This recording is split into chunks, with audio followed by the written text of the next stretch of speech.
ఆమె దేవుని మాటలు ఎలా వినింది, ఆమె ఎంత తగ్గింపుతో ఉన్నది అని మనం ఈరోజు తెలుసుకుందాం. ఎందుకంటే చాలా మంది స్త్రీలకు మనము ఇంటిలో పనులు చేసుకుంటూ ఎంతో కష్టపడి ఇంటి పనులు, బయటి పనులు, డ్యూటీస్లో చేసుకుంటూ, ఉద్యోగాల దగ్గర చేసుకుంటూ మనము చాలా కష్టపడతా ఉంటాం కదా. ఆల్మోస్ట్ అందరూ అలాగే కష్టపడతా ఉంటారు. కానీ ఇంట్లో పెరిగే వాతావరణము ఎలా ఉంటుందంటే చిన్న బిడ్డలు మొదలుకొని పెద్దగా అయ్యేంత వరకు ఎలాంటి బోధలో మనం పెరుగుతున్నాము, ఎలాంటి ఎన్విరాన్మెంట్లో పెరుగుతున్నాము, అంటే చుట్టుపక్కల ఎలా ఉన్నారు, ఎలాంటి ప్రదేశంలో మనం ఉంటున్నాము, ఎలాంటి ప్రదేశంలో ఉంటూ మనం బ్రతుకుతున్నాము అనేది ఎప్పుడు తెలుస్తుంది? మన మాట తీరును బట్టి, మనం నడిచే నడవడికని బట్టి కదా. అందుకనే ఇప్పుడు కన్య అయిన మరియా తన జీవితంలో ఏమి తెలుసుకుంది అనేది మనం మొట్టమొదటిగా తెలుసుకుందాం. మరి మత్తయి సువార్త 1వ అధ్యాయము, మత్తయి సువార్త 1వ అధ్యాయము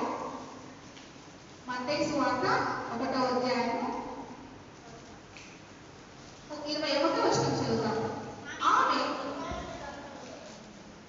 ఆమె ఒక కుమారుని కనును, తన ప్రజలను వారి పాపముల నుండి ఆయనే రక్షించును గనుక ఆయనకు యేసు అను పేరు పెట్టుదుమనెను. తర్వాత 22వ వచనం. ఇదిగో కన్యక గర్భవతి అయి కుమారుని కనును, ఆయనకు ఇమ్మానుయేలు పేరు పెట్టుదురు అని ప్రభువు తన ప్రవక్త ద్వారా పలికిన మాట నెరవేరినట్లు ఇదంతయు జరిగెను. ఇమ్మానుయేలు పేరునకు భాషాంతరమున దేవుడు మనకు తోడు అని అర్థము. చాలా మరియా కన్యక అంటే ఎంత వయసు ఉంటుంది దానికి? అప్రాక్సిమేట్లీ యూత్లో ఉన్నారు, యంగ్ గర్ల్స్ ఏ వయసులో ఉంటారు? చిన్న వయసు కదా. 13 నుంచి 19 వరకు టీనేజ్ అంటారు. కానీ 19 తర్వాత స్టార్ట్ అయ్యేది యంగ్ ఏజ్ అంటారు. ఓకే, షీ సో యంగ్ అంటారు. 19 years పెళ్లి చేసుకుంటే వెంటనే చిన్న పాపకు పెళ్లి చేసినారు అంటారు కదా.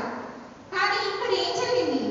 మరియమ్మకి ఎవరు కనిపించారు? మనం ఇందాక చదువుకున్న భాగంలో 1వ అధ్యాయం, లూకా సువార్త 1వ అధ్యాయంలో మరియమ్మకి ఎవరు కనిపించారు? 26వ వచనంలో 6వ నెలలో ఎవరు కనిపించారు? గబ్రియేలు దేవదూత ఎక్కడికి వెళ్ళిందంట? గలిలయలోని నజరేతు అనే ఊరిలోకి వెళ్ళింది. అక్కడ ఎవరిని చూస్తున్నారు? గబ్రియేలు దూత ఎవరిని చూస్తున్నారు? ఇద్దరు మనుషుల్ని చూసినారు. ఎవరు ఇద్దరు మనుషులు? ఎవరండి? యోసేపు మరియు మరియా ఇద్దరు మనుషుల్ని చూసింది. ఆ ఇద్దరు మనుషులు దేవదూత చూసినప్పుడు వారికి ఏం చేయబడిందని చూశారు? వాళ్ళు ప్రదానము చేయబడి ఉన్నది. చూడండి 27వ వచనంలో చూస్తున్నాము. దావీదు వంశస్థుడైన యోసేపు అను ఒక పురుషునికి ప్రదానము చేయబడిన కన్యక యొద్దకు దేవుని చేత ఎవరు పంపబడ్డారు? ఎవరండి? దేవదూత. దేవదూత పేరేంటి? గబ్రియేలు. గబ్రియేలు అనే దేవదూత ఎవరి దగ్గరకు వెళ్ళారు? కన్యకైన మరియా. ఆమెకి ఏం చెప్పబడింది? ప్రదానము చేయబడినది. ఎవరితో? యోసేపు అనే వ్యక్తితో ప్రదానము చేయబడినటువంటి కన్యక అయిన మరియా. ఆమె దగ్గరికి ఎవరు పంపబడ్డారు? గబ్రియేలు అనే దూత. ఎవరి చేత పంపబడ్డారు? దేవుని చేత. చూడండి ఎంత మంచి మాట, దేవుని చేత పంపబడెను. ఆ కన్యక పేరు మరియా అని ఉంది కదా. అయితే ఇక్కడ ఒక మాట చెప్తున్నారు 28వ వచనంలో, ఎంత మంచి మాట. ఆ దూత లోపలికి వచ్చి ఆమెను చూచి, దయాప్రాప్తురాలా, నీకు శుభము, ప్రభువు నీకు తోడైనాడని చెప్పాను. ఆమె ఆ మాటకు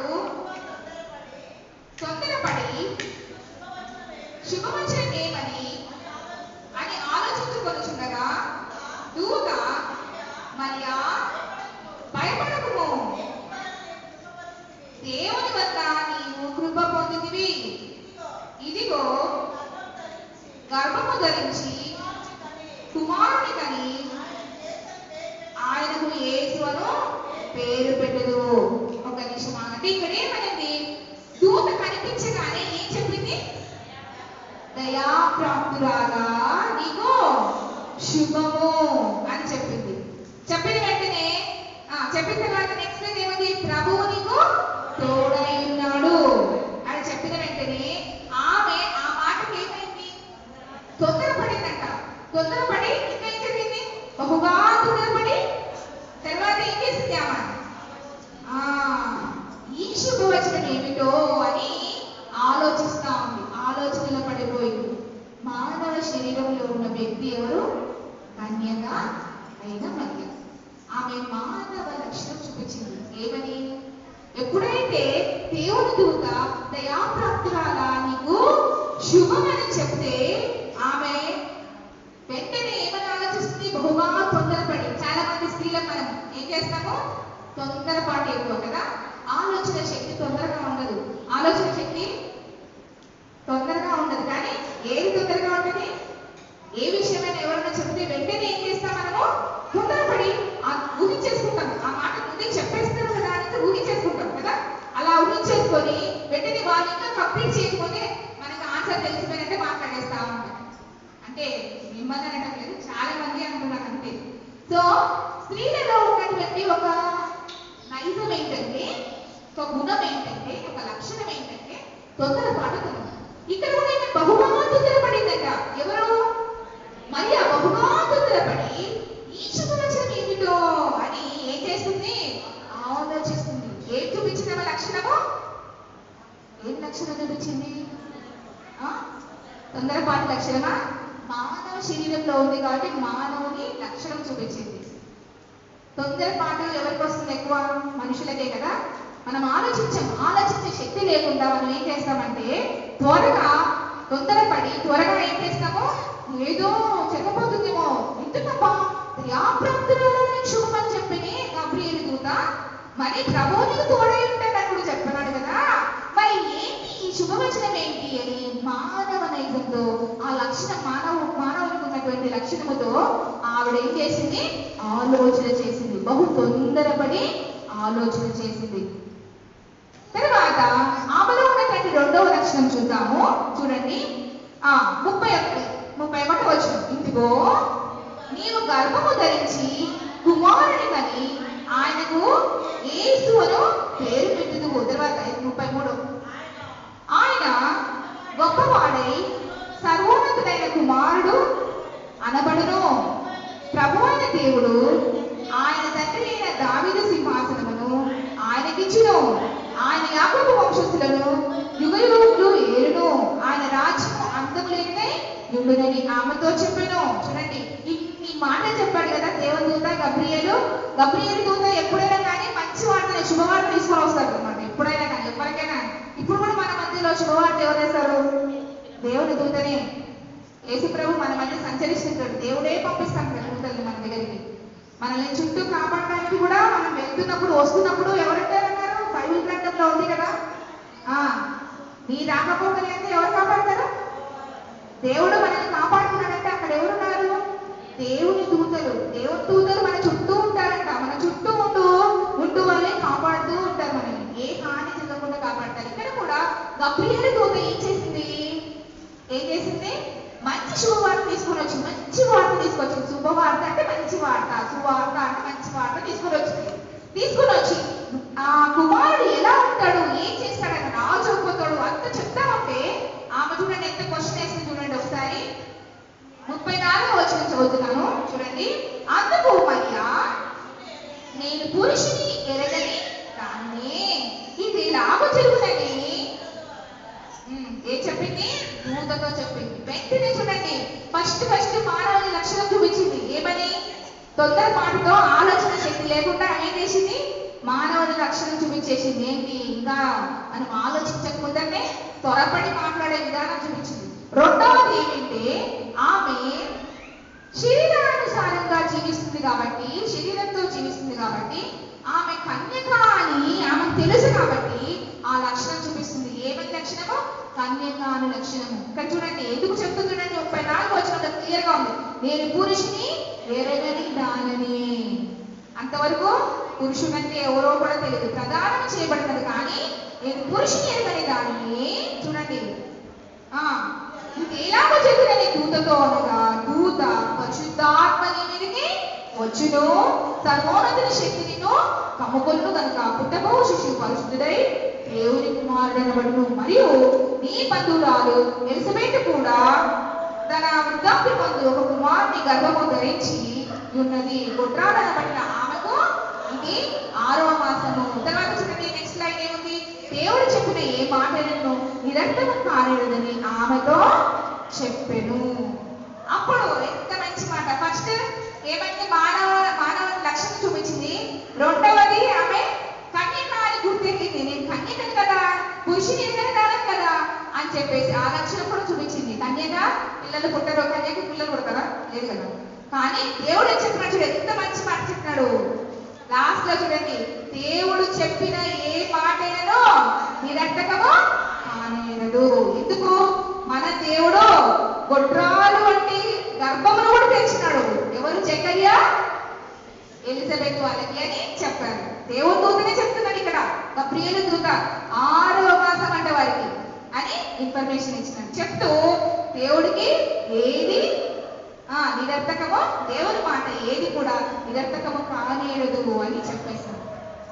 తర్వాత ఏమని చూడండి, 38వ వచనంలో ఏమన్నది? అందుకు మరియా, ఇదిగో ప్రభువు దాసురాలను, నీ మాట చొప్పున నాకు జరుగును కాక అనేను. తర్వాత అంతటా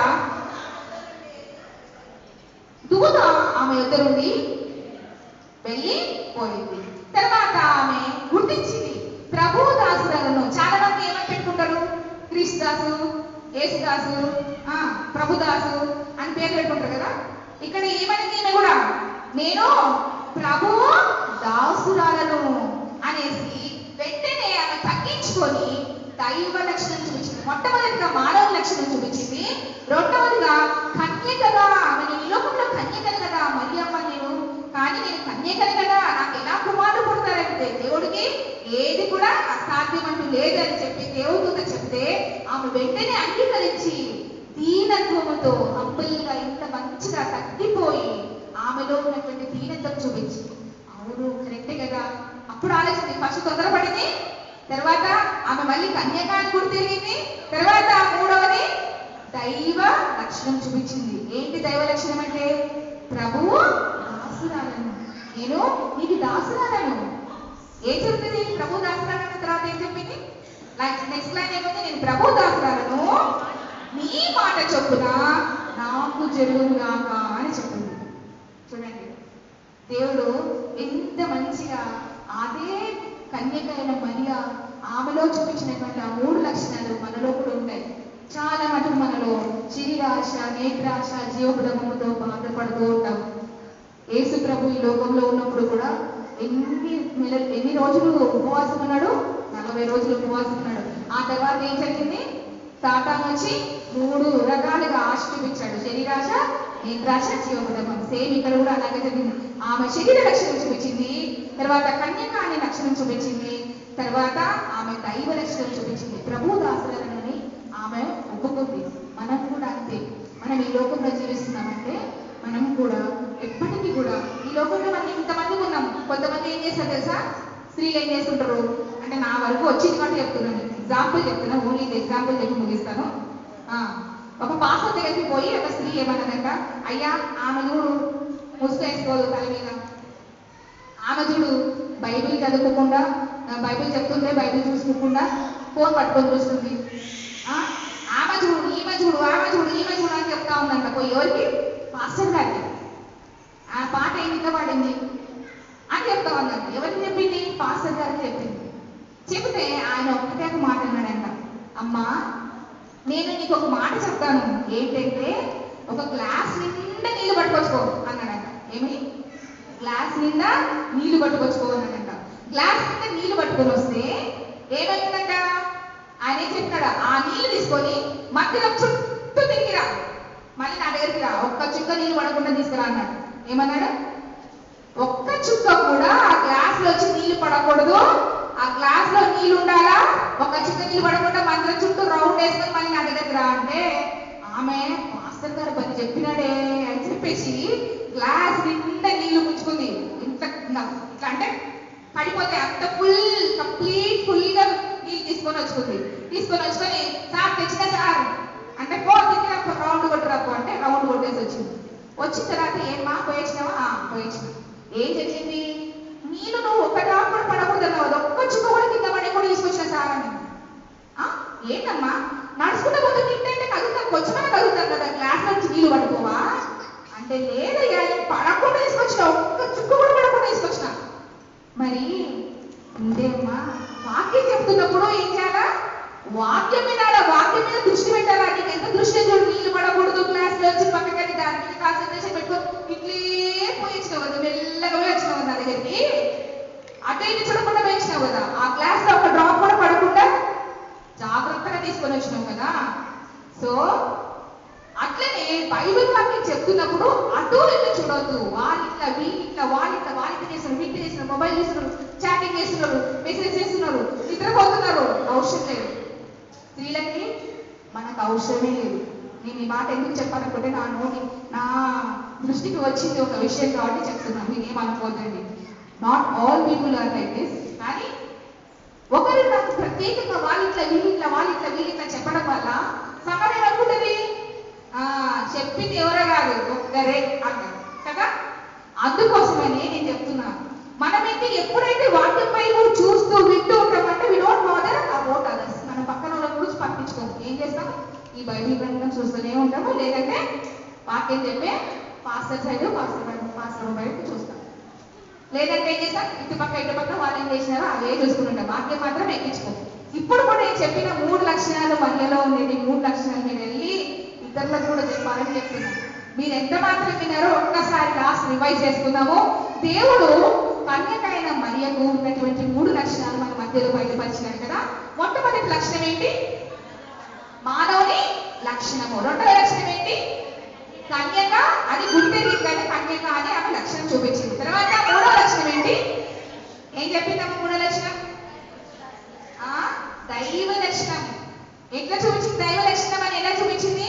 ప్రభు దాసులను నువ్వు ఎలా చెప్పే అలాగే జరుగునుగాక అన్నది కదా. మనం కూడా అంతే. ఈ లోకంలో జీవిస్తున్నామంటే దేవుడు మన మంచి కోసమే చేస్తాడు.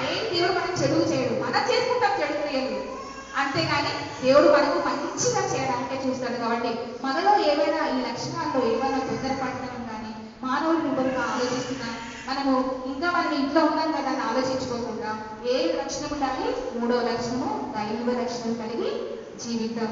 దేవుడి మాటలు మన వినికిల్లో దీవించుగాక. మన వాక్య జ్ఞానము అయిపోయింది కాబట్టి వాక్యము అందరూ విన్నారని నమ్ముచున్నాను, అందరి హృదయంలోకి వెళ్ళిందని నమ్ముచున్నాను. ఇప్పుడు ప్రార్థన, చివరి ప్రార్థనగా మనకు ముగింపు ప్రార్థనగా మనము రాజమ్మ గారిని ప్రార్థన చేయమని కోరుతున్నాం.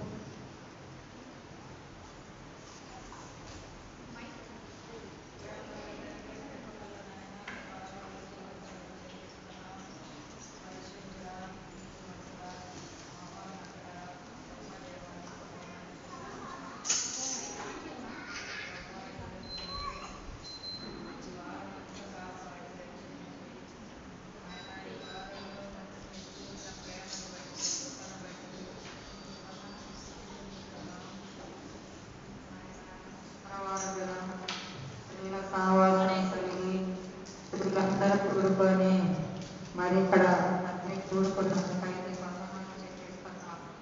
ప్రభువా, ఒక్కొక్కరిని మీరు రక్షించినందుకై మీరు స్తోత్ర. ఈ కార్యక్రమం జయప్రదంగా జరిగించినందుకై స్తోత్ర. మొదట తండ్రి పాపులమ్మను మీరు పుట్టినందుకు స్తోత్ర. ఎంతో ప్రభువా వ్యాధి చేత బాధపడుతున్నప్పుడు, మరి నాయన గుంటూరు వెళ్ళినప్పుడు మేమైతే తండ్రి భయపడ్డాం. మీరు సంఘం ప్రార్థించగా